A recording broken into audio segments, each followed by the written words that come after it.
menjamin hak asasi manusia sebagai wujud esensi dari demokrasi. Nah itu yang sampai hari ini masih menjadi persoalan gitu ya. Misalnya bagaimana politik hari ini termasuk pada aspek kebijakan yang menjamin hak asasi manusia baik sipol, politik gitu ya, kebebasan hak asasi manusia.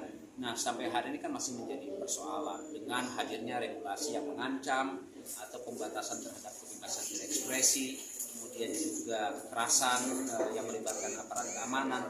Nah saya kira itu contoh-contoh beberapa persoalan bagaimana demokrasi kita hari ini masih belum cukup bermakna dalam konteks perlindungan hak asasi manusia warga negara, masih sebatas institusional kelembagaan, mekanisme, prosedur gitu ya, yang secara politik, secara teoritis dan praktis yaitu demokrasi minimalis, yang maksimalis, yang substantif saya kira belum terwujud dalam konteks politik Indonesia hari ini.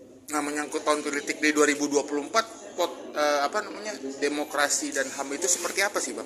Nah, saya kira upaya yang penting dilakukan adalah bagaimana misalnya ada satu upaya konkret, nyata dan konsisten untuk misalnya mendorong jaminan dan pelindungan terhadap hak dan kebebasan politik warga negara termasuk pada konteks pemilu. Salah satunya misalnya gini, dalam diskursus politik pemilu gitu ya, sampai hari ini kan kita belum melihat satu wacana politik substantif kan di ruang publik yang didorong misal oleh para elit.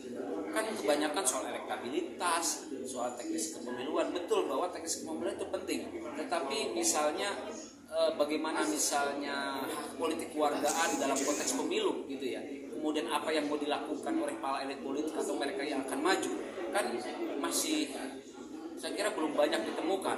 Semuanya orang ngomongin tentang koalisi, elektabilitas apa, tapi yang substantif, gagasan politik kebangsaan, kenegaraan yang mau dibangun oleh Indonesia ke depan, kita belum banyak mendengar dari para elit, termasuk juga capres-capres yang hari banyak dimunculkan nama-namanya. Nah, terkait ini Bang, terakhir KPU sebagai salah satu penyelenggara juga nih Bang. Melihatnya gimana? Penyelenggara, nah saya kira itu menjadi